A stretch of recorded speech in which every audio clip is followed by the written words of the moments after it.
It's the Daylight Midnight Show.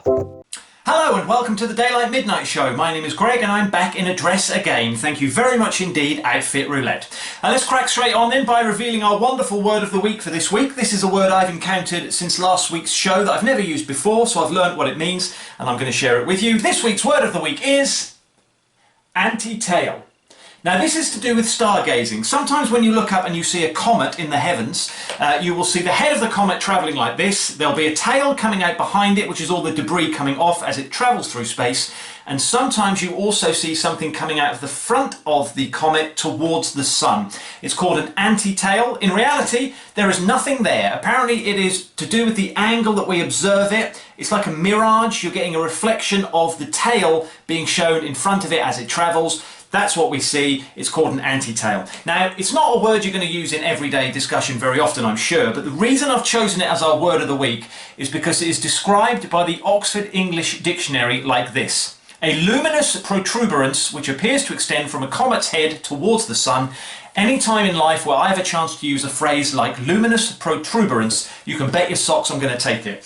So that's our word of the week, anti-tail. From there we swing round to the door of the lights where things look almost identical to last week, apart from this. This wasn't here last week because this is our topical limerick. The story is this: there's a Californian plastic surgeon whose name is Scott Green. And Dr. Green was a little bit naughty and committed a traffic violation. I have no further details beyond that. And he had to appear in court in California. Now, obviously, with the state of the world at the moment, all this is happening virtually. So they set up a Zoom call, and there was the court official, and there was the policeman who observed the violation and was there to give evidence. And when Scott Green turned up, he was in an operating theatre. He was in the middle of a procedure on a patient, so he had the full scrubs on. You could hear the medical equipment beeping in the background, and the court official said, in effect, "This isn't on." And he said, "Well, there's no problem. You know, I've got another surgeon with me. When I have to talk to the camera, he can take over. We'll get this done. We'll get this done. Everyone's a winner." The judge came in and said, "No, this is wholly inappropriate. You need to concentrate on what you're doing. We need to concentrate on what we're doing. We're going to postpone this and we'll hear the case another day." Now, part of me thinks this is horrific that the guy thought this was acceptable. Part of me found this incredibly hysterical and hilarious. And another part of me thinks, why shouldn't this be the way forward? In this modern world that we have, why shouldn't people be doing one job and doing something else on screen at the same time?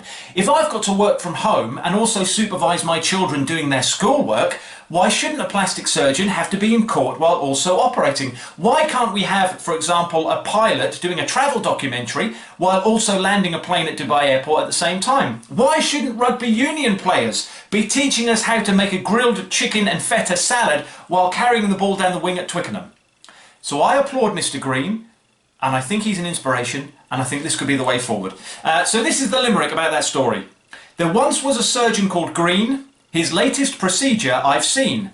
They abandoned the court, so the lesson we're taught is, if you want to get away with a traffic violation in California, just be performing an operation on screen. That's awful. I'll give that a D+. So from there we swing round to the brown folder, which of course now has its own theme tune. I can't go to the cinema because we're still in lockdown, so let's see what is written in the folder that is brown. That's a work in progress. So a few things I've jotted down in the brown folder since last week's show. Point number 1, why do footballers spit? Now this is a serious question. I've been watching quite a lot of Premier League football and I'm getting fed up with the fact that about 40% of the time what you see is footballers doing what we used to call hocking a loogie. So they'll walk away and they'll spit on the floor. Now I reckon in the average 90-minute game, if you edited down the TV coverage, about 6 minutes of that is footballers spitting. And the camera's only ever on one of them, so all 22 of them are probably doing this all the time. And I think, other than the fact that they're not that bright and they just copy what everybody else is doing, is there a reason they're doing this? Have they been told by the team doctors that it's better to spit it out than to swallow it? I don't know, I might do some research on this. I do know that they're not supposed to be doing it because when they brought in the new COVID regulations and they allowed the Premier League to start up again, one of the things they were told was you must not spit on the pitch because it's effectively, if you've got COVID, you're spreading it everywhere and it sets a bad example, and being footballers, they're ignoring it. So I'm going to do some research on that and report back to you next week. Point number 2, March is my favourite month. Why is it behaving like January? Just a little moan about the weather. It was the last weekend of February. It was lovely and bright. Since March started, it's been freezing again. And my final point this week is brogue, not rogue. There's a film on Amazon Prime at the moment called Rogue. It's about a rogue lion. Megan Fox is in it. It's about some US Marines or Special Forces.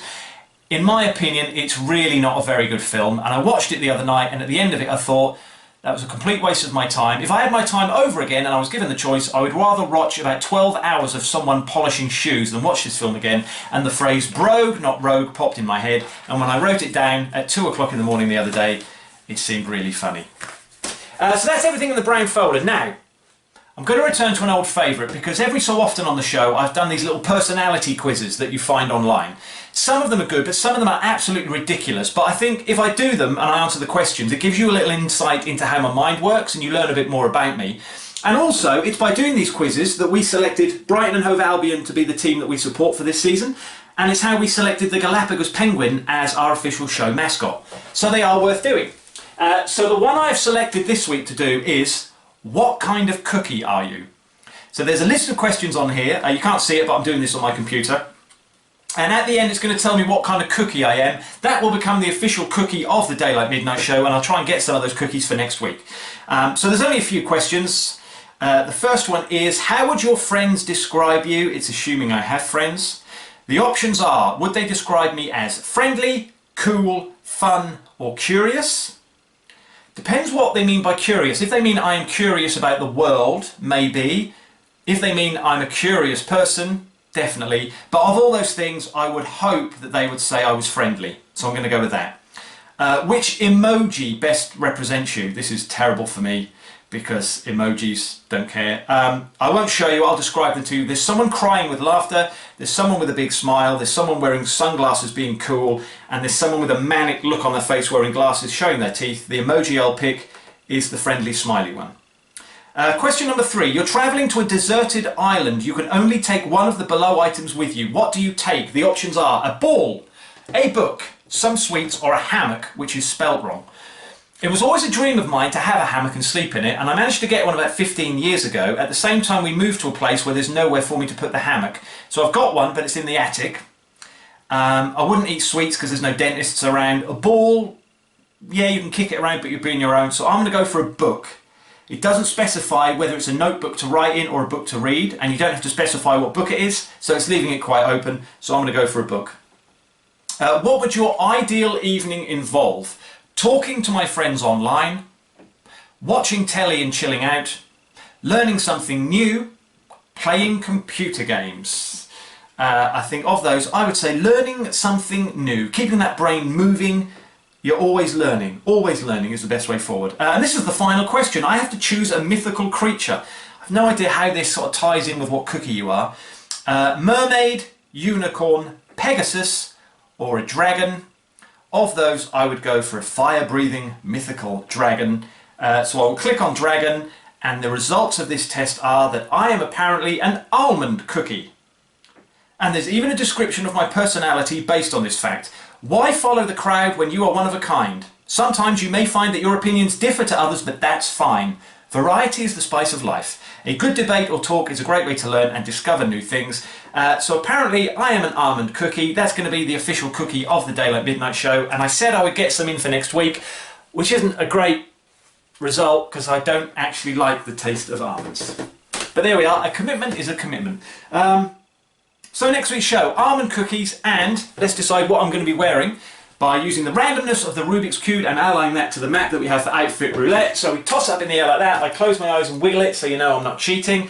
The first colour is black, so I will be wearing my black jacket. Underneath that, the colour that we will be looking at is blue, so underneath that I will be wearing a t-shirt, left open of my own choosing. Oh, that didn't spin at all. And finally, to accessorise all that, from the final column we will have black once again, which is my Australian hat. So next week, a black jacket, a t-shirt and my Australian hat. A rhyming couplet to end the show on then. A comet has an anti-tail protruding from its face. If you do nose jobs while in court, the judge might bin your case. I will see you next week. Have a great 7 days.